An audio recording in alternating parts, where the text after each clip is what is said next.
খড়ের গাধায় ভয়াবহ আগুন ইটাহারে দুর্লাভপুরে দমকলের তৎপরতায় নিয়ন্ত্রণে। এই বিষয়ে জানা যায়, ইটাহার থানার অন্তর্গত ৪ নং দুর্লাভপুর অঞ্চলের দুর্লাভপুর গ্রামে এক ভয়াবহ অগ্নিকাণ্ডের ঘটনা ঘটে। স্থানীয় সূত্রে জানা যায়, এদিন শনিবার দুপুরে এক বাড়ির পাশে রাখা খড়ের গাধায় হঠাৎ করে আগুন ধরে যায়। মুহূর্তের মধ্যে আগুন ছড়িয়ে পড়লে গ্রামবাসীরাও আতঙ্কিত হয়ে পড়েন। আগুনে লেলিহান শিখা দেখে স্থানীয় বাসিন্দারা দ্রুত আগুন নেভানোর কাজে ঝাঁপিয়ে পড়েন। অনেক চেষ্টার পরেও আগুন নিয়ন্ত্রণে না আসায় শেষে রায়গঞ্জ দমকল কেন্দ্রে খবর দেওয়া হয়। কিছুক্ষণ পর ঘটনাস্থলে পৌঁছে দমকল কর্মীরা আগুন নিয়ন্ত্রণে আনতে সক্ষম হন।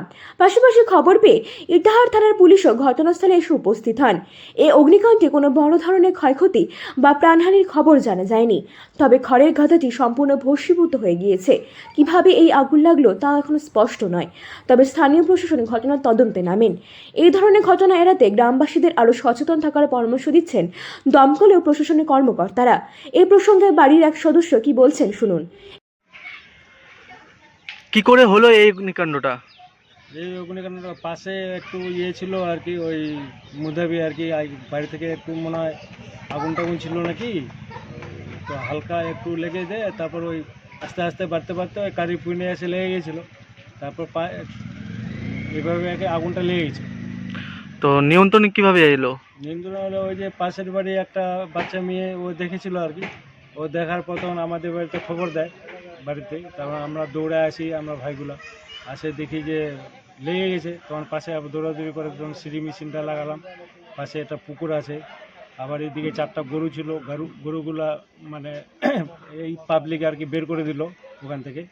তারপর সিঁড়ি মেশিন করে তারপর ওই পাইপ দিয়ে পানি দিয়ে তারপর নিয়ন্ত্রণে আনলো। ওরম বেশি ক্ষতি হয়নি। তারপর ফায়ার ব্রিগেড আসে, আবার লাস্টে করলো, পানি টানি দিল, নিভালো লাস্টের দিকে। আপনার নাম? নুরুল ইসলাম চৌধুরী। এই জায়গাটা কোথায়? দুর্লভপুর লাইন দিয়ে। এই প্রসঙ্গে এক স্থানীয় বাসিন্দা কি জানালেন শুনুন বিস্তারিত। ইটাহার থেকে নয়ন দাসের রিপোর্ট, আর বঙ্গ সংবাদ। কোথায় এটা? দুর্লভপুর। ক্ষয়ক্ষতি কিছু হয়েছে এমন কিছু? ক্ষয়ক্ষতি এমন কিছু হয়নি, মানে আগুন আমরা প্রথমে কন্ট্রোলে নিয়ে চলে আসছিলাম। দেখছি কত ক্ষয়ক্ষতি হয়েছে এখানে। হ্যাঁ, ক্ষয়ক্ষতি কি হয়েছে বলতে? ক্ষয়ক্ষতি এমন কিছু হয়নি, ওই যেটা মানে গাড়িতে লাগছিল ওটাই। যেগুলো কারা? প্রথমে তো গ্রামবাসী, তারপরে ফায়ার ব্রিগেড আসছিল।